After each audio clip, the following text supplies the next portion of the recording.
আমি এই মুহূর্তে আছি চাঁদপুরের বাগাদি চৌরাস্তা পশুর হাটে।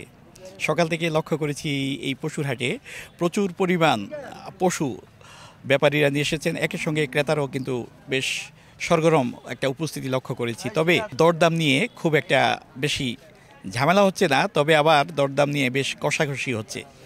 কেউ বলছেন, অর্থাৎ যিনি পশু বিক্রি করবেন তিনি বলছেন 2.5 লাখ টাকা, আবার কেউ বলছেন 2,15,000 থেকে 20,000 টাকা। কিন্তু বিক্রেতার দাবি যে তার একটা পশু লালন পালন করতে 2,30,000 থেকে 35,000 টাকা খরচ হয়েছে, অর্থাৎ সে কিছু ব্যবসা না হলে সে পশু ছাড়তে পারবে না। আর ক্রেতা বলছেন না, শেষ মুহূর্তে কিন্তু একটু বাড়তি দামে চাওয়া হচ্ছে, এবং তারা বলছেন যে গত কয়েকদিন আগেও পশুর দামটা যেমন ছিল তার চাইতে আজকে সেই দামটা একটু বেড়েছে। সঙ্গত কারণে তারা চাচ্ছেন যে সেই আগের দামে পশু ক্রয় করতে। বাগাদি চৌরাস্তায় অন্য বছরের মতো এবারও কিন্তু অসংখ্য ব্যাপারী উপস্থিত হয়েছেন। শুধু যে ফরিদপুর তাই নয়, যশোর, কুষ্টিয়া, এমনকি শরীয়তপুর থেকেও কিন্তু এখানে ব্যাপারীরা পশু নিয়ে জমায়েত হয়েছেন। একের সঙ্গে চাঁদপুর জেলার যারা খামারি আছেন তারাও এই পশুর হাটে জমায়েত হয়েছেন। এর মধ্যে আমরা লক্ষ্য করেছি যে জেলা প্রশাসন, পুলিশ বিভাগ থেকে কর্মকর্তারা এই বাজারটি পরিদর্শন করেছেন এবং তারা ক্রেতা বিক্রেতা উভয়কে সতর্ক থাকার আহ্বান করেছেন। এই কারণে যে একদিকে যেমনটা জাল টাকা শনাক্তকরণের জন্য তৎপর রয়েছে প্রশাসন, এবং কোনো রকম প্রতারক কিংবা কোনো রকম অপরাধী যেন পশু বিক্রেতাদের যে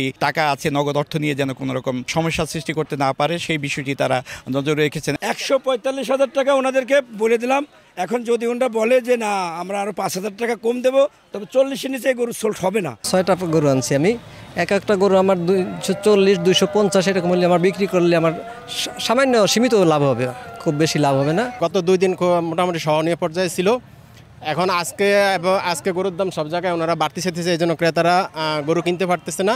ওনারা যদি সহনীয় পর্যায়ে হয় তাহলে ক্রেতারাও নিয়ে কোরবানি দিতে পারবে। গতকালকে আমার এলাকাতে যারা গরু কিনছে তাদের থেকে আজকে গরুর প্রতি ওই সাইজের গরু মিনিমাম 50 থেকে 60,000 টাকা বেশি। এখনো পর্যন্ত আমাদের কাছে কোনো অভিযোগ আসে নাই। যদি কোনো ধরনের অভিযোগ আসে তাহলে আমরা তার বিরুদ্ধে আইনানুগ ব্যবস্থা গ্রহণ করব। আমি বেশ কয়েকজন ক্রেতার সাথেও কথা বলেছি, বিক্রেতার সাথেও কথা বলেছি। তারা বলেছে যে হ্যাঁ, দাম সহনীয় পর্যায়ে আছে, তারা দরদাম করছে আর কি। এই মুহূর্তে এই জেলাতে আমাদের প্রায় 187টা গরুর হাট আছে, সবগুলাতে আমাদের সিকিউরিটি পর্যাপ্ত আছে। সড়কে যেই যানজট সৃষ্টি হচ্ছেন সেই বিষয়টি নিয়েও কিন্তু প্রশাসনের একটা ভাবনা আছে। তো এই ছিল আমার কাছে চাঁদপুরে বাগাদি চৌরাস্তা কোরবানির পশুর হাট থেকে সবশেষ। ফারুক আহমদ, সময় সংবাদ, চাঁদপুর।